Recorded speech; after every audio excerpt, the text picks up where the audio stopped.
Pernah nggak sih lo lagi niat banget mau ngerjain sesuatu, tugas, kerjaan, skripsi, konten atau target hidup lo.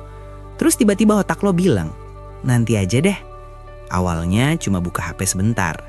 5 menit kemudian, tiba-tiba lo udah scrolling gak jelas, ngelihat hidup orang lain lebih produktif dari hidup lo sendiri.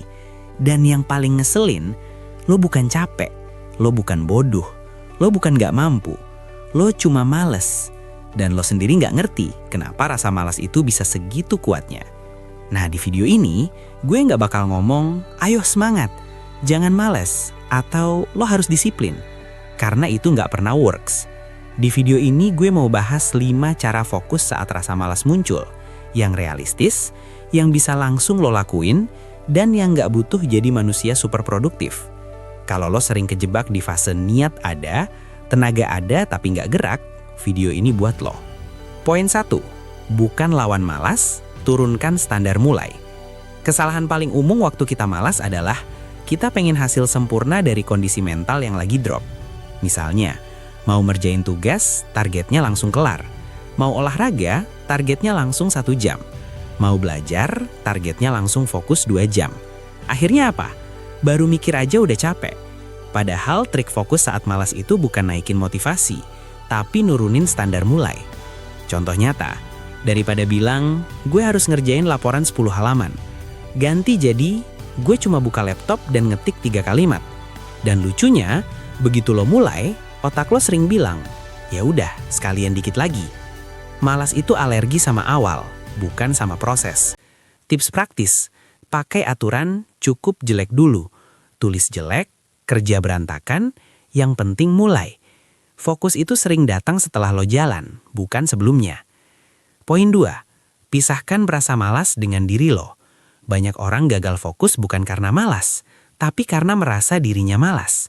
Ada bedanya antara gue orangnya pemalas dengan gue lagi ngerasa malas. Kalau lo nganggap malas itu identitas, lo bakal nyerah sebelum mulai. Gue sendiri sering ngalamin ini, lagi malas nulis, terus muncul suara di kepala. Emang dasar lo nggak konsisten, dan kalimat itu lebih ngelumpuhin daripada rasa malasnya sendiri. Coba ganti cara ngomong ke diri lo. Oke, gue lagi malas, fine, tapi gue masih bisa ngerjain dikit. Dengan begitu, lo berhenti berantem sama diri sendiri dan fokus ke aksi kecil. Tips praktis, setiap kali malas muncul, bilang, ini cuma perasaan, bukan keputusan. Perasaan datang dan pergi, keputusan ada di tangan lo. Poin 3, hilangkan godaan, bukan nguatin niat. Kita sering ngerasa gagal fokus bukan karena kurang niat, padahal masalahnya sering lebih simpel. Lingkungan lo nggak ramah fokus. HP lo di samping lo, notifikasi nyala, tab kebuka 10, meja berantakan. Terus lo berharap bisa fokus. Itu kayak diet sambil duduk di tengah prasmanan. Waktu gue lagi malas tapi harus kerja, yang gue lakuin bukan nyemangatin diri, tapi ngurangin distraksi. HP gue taruh jauh. Mode pesawat, cuma buka 1 tab, tutup aplikasi yang nggak perlu. Dan ajaibnya, fokus jadi lebih gampang. Tips praktis, jangan bilang, gue harus kuat nahan godaan. Ganti jadi, gue bikin godaannya nggak kelihatan. Disiplin itu sering soal desain lingkungan, bukan mental baja. Poin 4, pakai waktu pendek tapi niat. Kalau lo nunggu mood bagus buat fokus lama, lo bakal nunggu seumur hidup.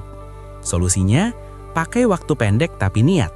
Misalnya, 10 menit fokus, 15 menit kerja, 1 lagu doang. Bilang ke diri lo, gue cuma fokus selama 10 menit, abis itu bebas. Aneh tapi nyata, seringkali sebelum 10 menit habis, lo udah kebawa fokus. Gue pribadi sering pakai timer, bukan buat maksa, tapi buat ngasih batas aman ke otak. Otak kita lebih berani mulai kalau tahu ini nggak lama kok. Tips praktis, coba metode 10-2. 10 menit fokus, 2 menit istirahat. Ulangi 3-4 kali. Lebih konsisten daripada nunggu fokus 2 jam tapi nggak pernah kejadian. Poin 5, hargai progres kecil bukan nunggu hasil besar. Banyak orang kehilangan fokus karena ngerasa, segini doang nggak ngaruh. Padahal, hidup kita dibentuk bukan oleh lonjakan besar, tapi kebiasaan kecil yang konsisten. Hari ini lo cuma ngerjain dikit, besok dikit lagi. Dan tanpa sadar, lo udah jalan jauh. Setiap kali lo berhasil fokus walau cuma sebentar, itu bukti kalau lo bisa ngelawan malas. dan bukti itu penting buat otak. Tips praktis, di akhir hari, tanya ke diri lo, hari ini gue berhasil fokus di bagian apa walau kecil. Bukan buat pamer, tapi buat ngingetin diri, gue bergerak. Jadi intinya, fokus saat malas itu bukan soal jadi orang rajin mendadak, tapi soal matur langkah kecil yang realistis. Gue tantang lo, besok, coba 1 atau 2 kebiasaan dari video ini. Nggak usah semuanya, pilih yang paling masuk akal buat hidup lo. Terus tulis di kolom komentar, bagian mana yang lo coba dan apa yang lo rasain. Karena perubahan kecil yang lo sadari hari ini bisa jadi awal hidup yang lebih kepegang kendalinya. Kalau lo ngerasa video ini kepake, share ke temen lo yang sering bilang, gue males tapi pengen produktif. Sampai ketemu di video berikutnya.